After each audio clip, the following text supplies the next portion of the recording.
अंडो अंधभक्तो, आज मैं तुम्हें कुछ ऐसा दिखाता हूँ जिससे तुम्हारा पिछवाड़ा जल के लाल हो जाएगा। और प्लीज मुझे कमेंट में जो इसका जवाब दे के जाना। पहले ये वीडियो देखो अंडो तुम सब आज जरा। तो ये है पवित्र शिव महापुराण, द्वितीय खंड है, 24 कोड है, गीता प्रेस गोरखपुर से है।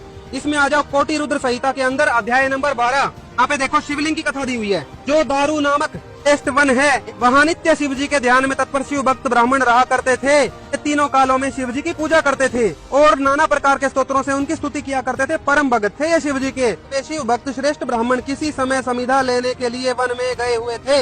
अपनी हवन सामग्री लेने वन में चले गए अंदर जंगल के। अब वो तो जंगल में गए हुए थे, उनकी पत्नियां थी घर पे। भगवान शंकर विकट रूप धारण कर वहाँ आए उनके घर पे। वे दिगंबर बिल्कुल नंगे बिना कपड़ों के। महातेजस्वी भगवान शंकर हाथ में लिंग को, मूत्रेंद्री को, प्राइवेट पार्ट को हाथ में धारण कर विचित्र लीला करने लगे। कामियों के समान, जैसे कामी आदमी लिंग को हाथ में लेके करता है, वो चेष्टा कर रहे थे। अन्य स्त्रियां विवल तथा आश्चर्यचकित होकर वहाँ चली आई। कुछ स्त्रियों ने परस्पर हाथ पकड़कर आलिंगन किया। कुछ ऋषियों की पत्नियां वहाँ आके चिपकने लगी उनके। कुछ स्त्रियां आपस में आलिंगन करने से अत्यंत मोहविवल हो गई। इसी बीच सभी ऋषिवर वन से समिधा लेकर आ गए और वे इस आचरण को देखकर दुखी तथा क्रोध से व्याकुल हो गए। जब अपनी पत्नियों को इस हालत में देखा किसी पुरुष के साथ, तो वो बहुत दुखी हुए और क्रोधित भी हुए। उन ऋषियों ने शिव जी से कहा, हे अवधूत, तुम वेद मार्ग का आलोक करने वाले हो, यह विरुद्ध आचरण कर रहे हो। तुम वेदों के अनुसार नहीं चल रहे, सभ्य समाज के अनुसार जो भगवान ने ज्ञान दिया था। तुम्हारा यह लिंग पृथ्वी पर गिर जाए।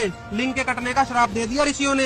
हे महर्षियों, उनके ऐसा कहने पर अद्भुत रूप वाले उन अवधूत वेशधारी शिव का वह लिंग शीघ्र ही पृथ्वी पर गिर पड़ा। उनका लिंग कट के गिर गया। श्राप के कारण अग्नि तुल्य उस महेश्वर लिंग ने सामने स्थित सभी वस्तुओं को जला डाला। मतलब उसमें आग लग गई, सब वस्तुओं को जलाने लगा। सभी भयभीत हो गए। वे सब दुखित हो आपस में मिलकर ब्रह्मा जी की शरण में गए सारे ऋषि। फिर देखो ब्रह्मा जी ने क्या कहा। ब्रह्मा जी बोले, हे देवताओं, आप लोग देवी पार्वती की आराधना करके उन शिवा से प्रार्थना कीजिए। यदि वे योनि पीठात्मक रूप धारण कर लें तो वह शिवलिंग स्थिर हो जाएगा। मतलब पार्वती जी की योनि में स्थिर हो सकता है यह शिवलिंग, तब शांत होएगा। शतरुद्रीय मंत्रों से कलश के जल से उस शिवलिंग का अभिषेक करना चाहिए। अब जल का अभिषेक इसलिए होता है क्योंकि शिवलिंग में आग लगी हुई थी। आगे देखो, ऋषियों ने ब्रह्मा को साथ लेकर पार्वती की प्रार्थना की और पार्वती तथा शिव को प्रसन्न करके पूर्वोक्त विधि संपादित कर उत्तम लिंग स्थापित किया। तब शिव जी प्रसन्न हो गए और जगदम्बा पार्वती भी प्रसन्न हो गई। इसके बाद उन पार्वती ने उस शिवलिंग को पीठ रूप धारण कर लिया अपनी योनि में। हे द्विजों, तब शिवलिंग के स्थापित हो जाने पर लोगों का कल्याण हुआ और वह शिवलिंग तीनों लोकों में प्रसिद्ध हो गया, जिसको आज हम बेशरम पूजा के रूप में जानते हैं। तो सभी सनातनियों से मेरी हाथ जोड़ के प्रार्थना है,